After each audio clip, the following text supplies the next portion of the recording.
Je m'exprime aujourd'hui au nom de la majorité régionale. Quand les caisses sont vides, la tentation de s'attaquer au budget de la culture est grande. Si grande que certaines en l'occurrence, en profitent pour opérer des coupes si drastiques qu'un secteur entier est mis à mal. Je veux exprimer toute notre solidarité avec les artistes et professionnels de la culture de la région Pays de la Loire et répondre à Madame Morancet cette phrase d'Albert Camus: « Sans culture et la liberté qu'elle suppose, la société, même parfaite, n'est qu'une jungle. » Ce qu'on peut constater d'ailleurs quand on écoute certaines personnes dans notre hémicycle. Notre majorité, elle, a choisi de sanctuariser le budget de la culture, tout comme celui du sport et des langues de Bretagne. Soutenir la culture, c'est bien plus qu'une dépense budgétaire. C'est un acte politique, un choix de société, une priorité qui engage notre responsabilité collective. Ce n'est pas un coût, c'est un investissement. Investir dans la culture, c'est investir dans l'émancipation, dans l'égalité, dans la justice sociale. La culture, ce n'est pas seulement l'accès à des spectacles ou à des musées.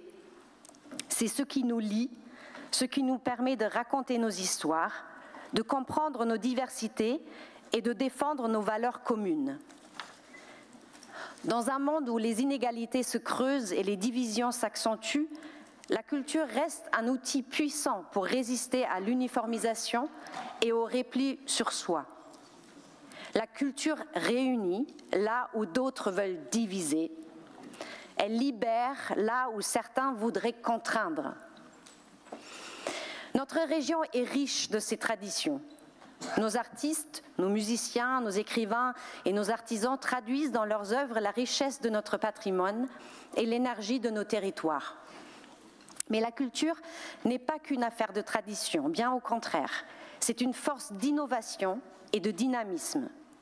Soutenir les initiatives culturelles, c'est encourager l'emploi, renforcer l'attractivité de notre région et faire rayonner nos savoir-faire bien au-delà de nos frontières. La culture joue également un rôle fondamental dans la cohésion sociale. Dans un monde où les fractures se creusent, elle nous offre des espaces pour dialoguer, échanger et nous comprendre. Dans nos quartiers, dans nos villages, elle crée des ponts entre générations, entre origines, entre expériences de vie. Une région qui investit dans la culture, c'est une région qui rassemble. Financer la culture, c'est également soutenir l'économie locale, solidaire et humaine, une économie qui crée des emplois non délocalisables et qui place les individus au cœur de son projet. Enfin, la culture est un droit. Elle doit être accessible à tous, quel que soit l'âge, l'origine ou la condition sociale.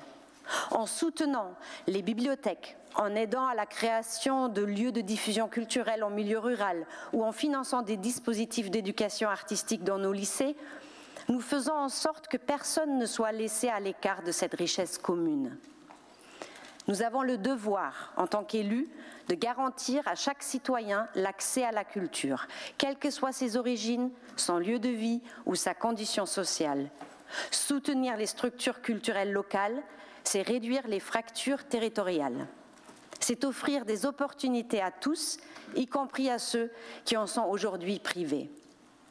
Alors oui, nous devons avoir l'ambition de bâtir une politique culturelle forte, audacieuse, progressiste. Une politique qui mêle patrimoine et innovation, qui valorise les artistes locaux tout en s'ouvrant au monde. Une politique qui place la culture au cœur de notre projet de société parce qu'elle en est le ferment, l'essence même, l'âme. Ici, à la région Bretagne, nous affirmons haut et fort que la culture est une priorité, non pas un luxe, mais une nécessité. Car c'est par elle que nous pourrons réinventer le monde ensemble, en citoyens libres et engagés.